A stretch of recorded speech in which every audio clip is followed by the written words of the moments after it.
A Deputación de Pontevedra continúa mellorando as instalacións e os equipamentos do Centro de Acollida de Protección de Animais en Meis. O CAN é un centro referente a nivel nacional e dende esta semana conta cun equipo de radiodiagnóstico veterinario, o que permitirá coñecer o estado de saúde dos animais dunha forma máis rápida. Que o diagnóstico sexa moito máis aceitado e, sobre todo, o benestar animal.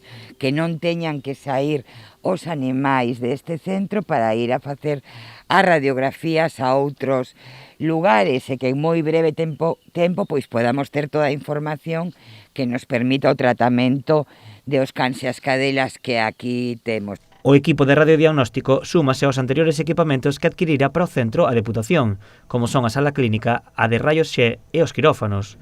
Os novos materiais aumentarán a calidade dos diagnósticos e reducirán a radiación. El animal en estos equipos lo sometemos a un menor grado de radiación y eso siempre es importante. Y después, no menos importante, y aunque quede de último, lo que hablábamos también de la sostenibilidad medioambiental. Y es cierto que los residuos materiales pues se reducen en gran medida y después la calidad del trabajo pues es cierto que nos deja llegar a un diagnóstico mucho más preciso y más rápido que lo que teníamos, es evidente. Na visita ao centro, a presidenta da Deputación fixo o balance da situación actual do CAN.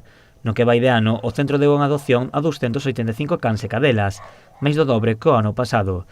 Tamén se recolleron 426 cans, 13 menos que o ano pasado.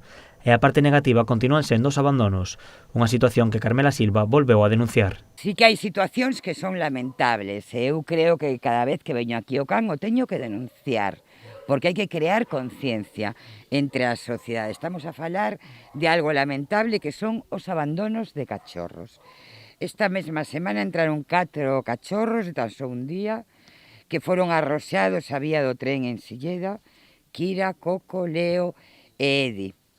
Están sendo alimentados por unha nai adoptiva, Santa, esta cadela, que tamén foi recollida en Vilaboa e estaba preñada.